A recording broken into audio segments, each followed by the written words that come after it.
बिस्मिल्लाहिर्रहमानिर्रहीम। अस्सलाम वालेकुम नाज़रीन, इस वक्त मौजूद हैं हम मुल्तान रोड स्कीम मोड़ जो चौक है वहाँ पर। यहाँ पर बताता चलूँ कि एक मजहबी जमात के एहतजाज के पेश नज़र आज 5वां रोज़ और ये रोड मुकम्मल तौर पर बंद है। यहाँ पर एक और बात आपके साथ शेयर करता चलूँ कि इस वक्त जो मेट्रो ऑरेंज लाइन ठोकर न्याज बेग से चलने वाली वाड़ा गुजरा तक जाने वाली 5वें रोज़ भी जो है वो इसकी सर्विसेज आवाम के लिए मअतल हैं। यहाँ पर कारोबारी ज़िंदगी मुकम्मल तौर पर जो है वो बंद हो कर रह गया है। पिछले 5 रोज़ से ये एहतजाज था और मजहबी जमात जो कि लॉन्ग मार्च करना चाह रही थी इस्लामाबाद की तरफ वफाकी हुकूमत की जानिब, लेकिन कुछ इजाज़त ना मिलने की वजह से और मुल्की हालात के पेश नज़र अमन व अमान की सूरत हाल के पेश नज़र इस इलाके को और मुकम्मल तौर पर अगर हम बात करें लाहौर के दीगर अज़ला की या लाहौर के दीगर इलाकों की बात करें हम तो वहाँ पर भी एहतजाज का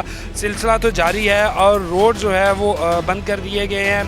मुल्तान से लाहौर मोटरवे और उसके साथ साथ इस्लामाबाद सियालकोट मोटरवे, तीनों मोटरवेज़ को बंद कर दिया गया है। लाहौर से जीटी रोड इस्लामाबाद वो मुकम्मल तौर पर बंद है। और यहाँ पर अगर लाहौर की बात करें तो अगर मेरे कैमरामैन आपको दिखा सके कि इस वक्त सूरत हाल जो मार्केट्स की है इस इलाके के अंदर जो मार्केट्स हैं उनकी, तो मुकम्मल तौर पर ये मार्केट जो है वो पिछले 5 रोज़ से इसी तरह बंद है और कारोबारी ज़िंदगी जो है वो मुकम्मल तौर पर यहाँ पर ठप होकर रह चुका है। ना सिर्फ लाहौर स्कीम मोड़ या यतीम खाना चौक बल्कि इसी तरह मुल्तान रोड मुकम्मल तौर पर कहीं कहीं जो है वो दुकानें खुली हैं और कहीं कहीं पर जो है वो बंद हैं। यहाँ पर अगर हम बात करें शहरियों की या इस इलाके के रहायशियों की तो उनको भी काफ़ी मुश्किलात का सामना करना पड़ रहा है।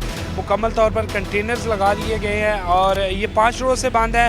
लाहौर के दीगर शहरों में दीगर इलाकों में जो है वो बंद कर दिए गए थे। कल एक पैगाम जारी किया गया था जिसके मुताबिक सूरत हाल जो है वो कंट्रोल में होने के बायस कुछ इलाकों के जो है वो रास्ते खोल दिए गए थे, लेकिन अब फिर से जो है वो दोबारा से बंद कर दिया गया है। यहाँ पर शहरी और अहले इलाका मौजूद हैं, उनसे भी जानेंगे कि बंद है, कारोबारी ज़िंदगी जो है वो मुकम्मल तौर पर बंद होकर रह गया है, किस तरह से गुजारा हो रहा है।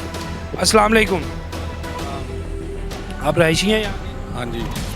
आज 5वां रोज़ है, बंद है, तमाम कारोबार बंद है। हाँ जी, बंद है सारे कारोबार। किन मुश्किलात का सामना करना पड़ रहा है? ईजी अंदर आने दे? नहीं, मुश्किल आने दे रहे अंदर। वर्कशॉपें बंद है, हमारी काम बंद हुए हैं सारे। एहतजाज ख़त्म हो जाना चाहिए या नहीं? हो जाना चाहिए, मार्केटें खुलनी चाहिए, कारोबार चलने चाहिए। कारोबार जो है वो चलना चाहिए, मार्केटें जो है वो खुलनी चाहिए। और इसी तरह अगर हम बात करें ट्रैफिक की तो ये रास्ता जो है ये काफ़ी बिज़ी जिसे कह लें, एक मसरूफ़ शाहरा थी जहाँ से गुज़र होता था और लोग यहाँ से निकलते और लाहौर के दूसरे इलाकों में लाहौर से बाहर जाने के लिए इस रास्ते का इस्तेमाल किया जाता था। ठोकर से मुलहका ये रास्ता था, ठोकर न्याज बेग और उसके बाद फिर मुल्तान और कसूर उकाड़ा दीगर मुल्क के शहरों की जानिब जो है वो सफ़र किया जाता था। लेकिन एहतजाज के पेश नज़र आज इस रोड के साथ साथ पूरे पंजाब का जो कारोबारी ज़िंदगी है वो मुकम्मल तौर पर मफलूज होकर रह गया है और कोशिश की जा रही है कि मुज़ाकरात हों मजहबी जमात के साथ और मुज़ाकरात के बाद कोई हल निकले और जो आवाम के लिए मुश्किलात हैं वो कम हों। जी।